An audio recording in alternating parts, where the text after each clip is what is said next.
Good morning, guys. Day 4, it's almost 10 o'clock morning. The scanners were out since morning as usual, and they have brought back news that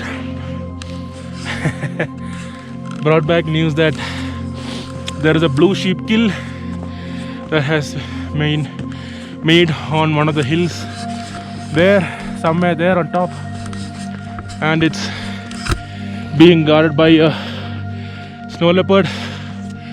So we have set out on the trek.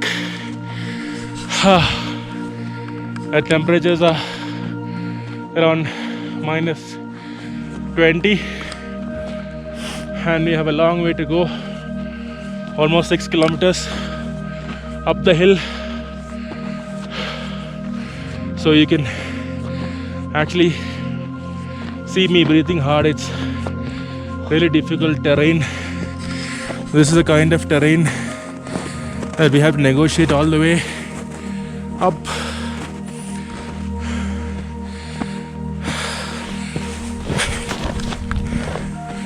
And it is like playing football on sandy beaches. The snow really pulls you back. You just have to climb. Oh, I'm still struggling to catch my breath while I video log.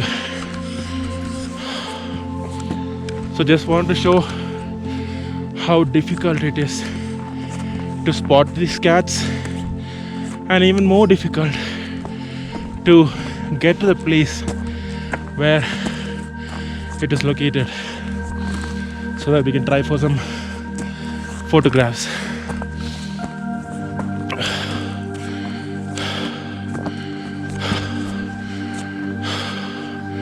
The Cathri shades really helps you out here, because there is something called snow blindness.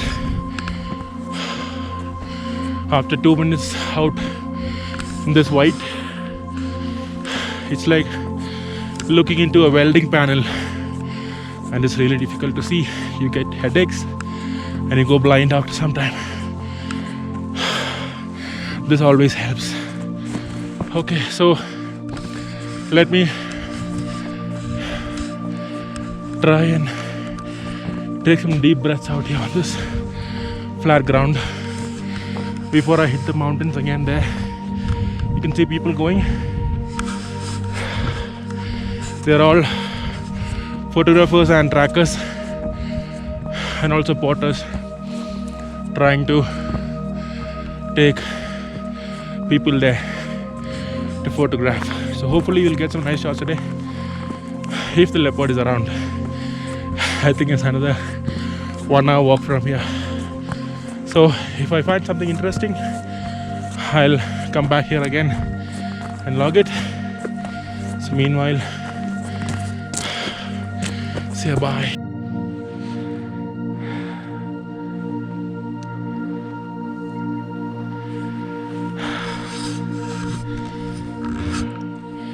Hey guys, 12:40 in the afternoon. Almost 5 kilometers of trek, and this is where we are. Dhruva is here, our team lead. He reached quite early, fittest man on earth. This is Girish. Hi. His first time expedition, but looks like he has walked mountains for 100 years. Yeah, hamara star. Known by. Okay, so I don't know if the GoPro can catch it. There's a small definitely not. So there's a small cave. Almost how many kilometers from here?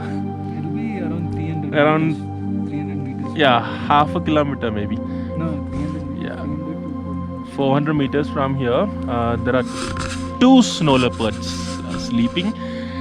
There is a kill. There is a blue sheep kill, which they might have made overnight. It's kind of half eaten, and one is sleeping right outside the cave, taking in all the sun.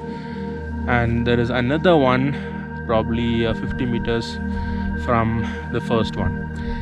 From here, it looks like a small speckle, but probably with a 600mm camera, it's much more visible, but it's still a dot.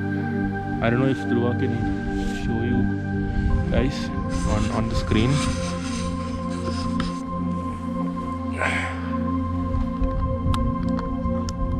You have to come. So there's the kill. There's one snow leopard sleeping. There's another sleeping in the cave. Her mother has gone out, so we're waiting for the mother. Yeah, looks like the mother has gone out. Probably she's not around is what we assume. So we're just waiting for some activity here. We'll be here for another 4-5 hours, hoping for some movement.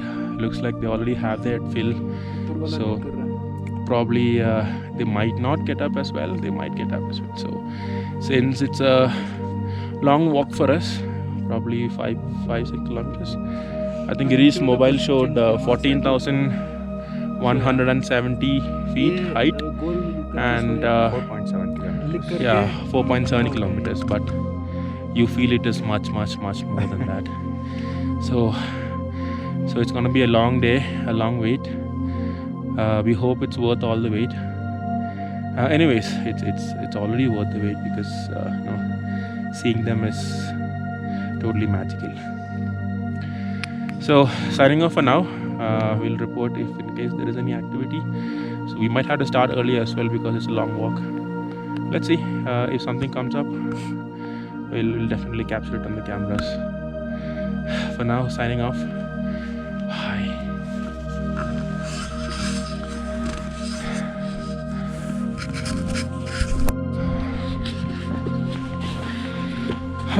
Hey guys, it's almost 5 right now. The temperatures are dripping drastically down and we're heading back home. You can see the path we're taking, and this is the cliff. Beyond that is a huge gorge, so you have to be very sure-footed on these cliffs. You keep your body balance to the left side, because if in case you slip, you fall to your left side rather than the right. Because if you fall to the right, you're doomed, you're gone forever. So that's how risky this terrain is. So it has been a fantastic day. The 2 snow leopards that were sleeping in the cave earlier was joined by its mother almost half an hour later. So that means we had 3 snow leopards, a mother and 2 cubs, and they had their fill. The mother's face was full of blood, we could see that, and they slept almost throughout the day. You can see how deep the snow is.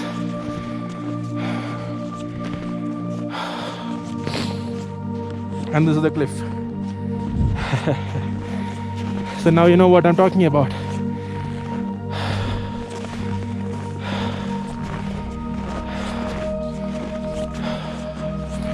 So we took some pictures. It was actually quite far, not very clear pictures though, but having 3 snow leopards in one frame is not very common. Doesn't happen every day. So we decided to stay back until like 5 in the evening so that we can get them all in one frame, and we got it. Mother actually came to the kill and looked up at us from the kill, so we got that frame as well. It doesn't happen every day, so very happy. So now it's a 1 hour long trek back home, Oh, I'm already struggling with my breathing. That's why I generally don't vlog when walking in the snow. Oxygen levels are really, really low, and this is how the terrain looks.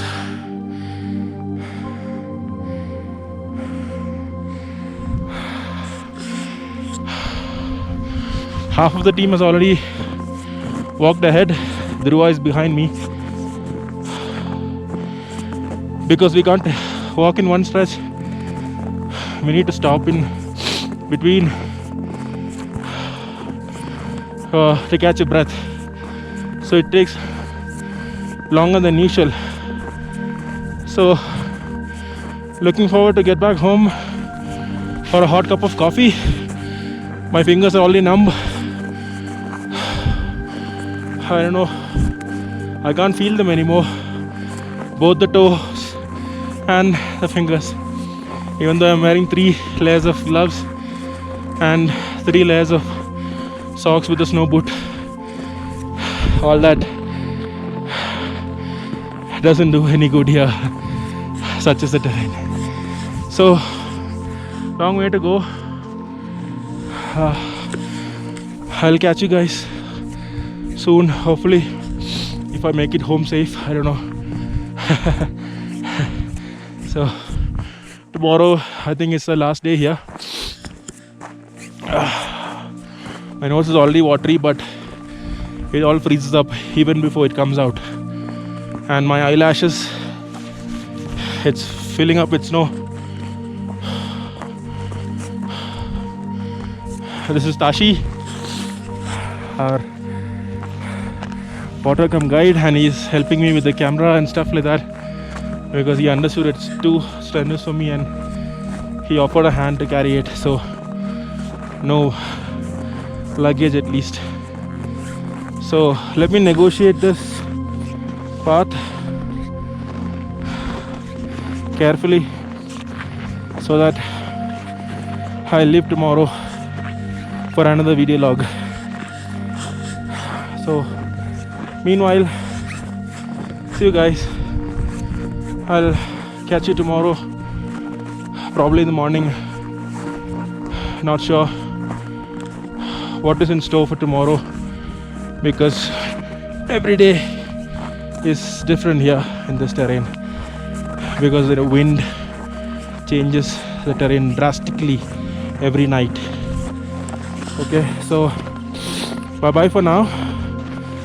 I'll catch you tomorrow, probably first thing in the morning. Signing off from Kibir with Tashi. Bye. Bye.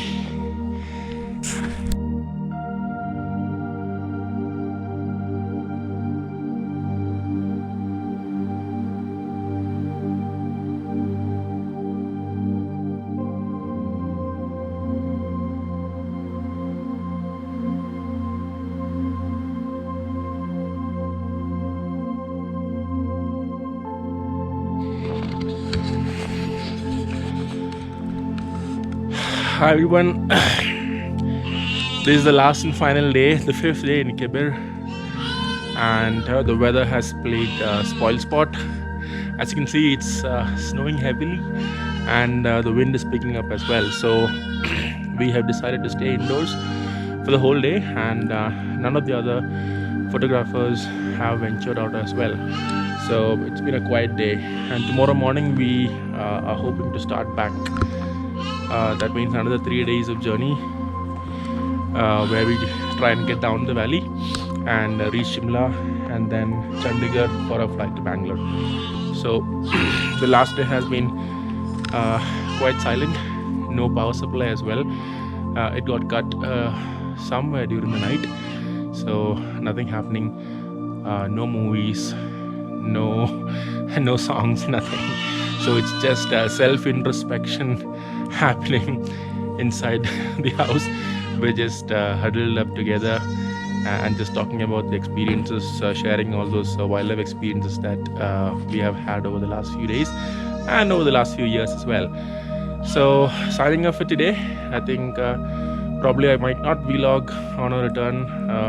It depends on how the weather goes and how the entire journey goes.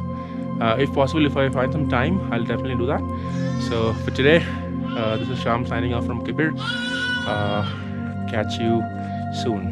Bye.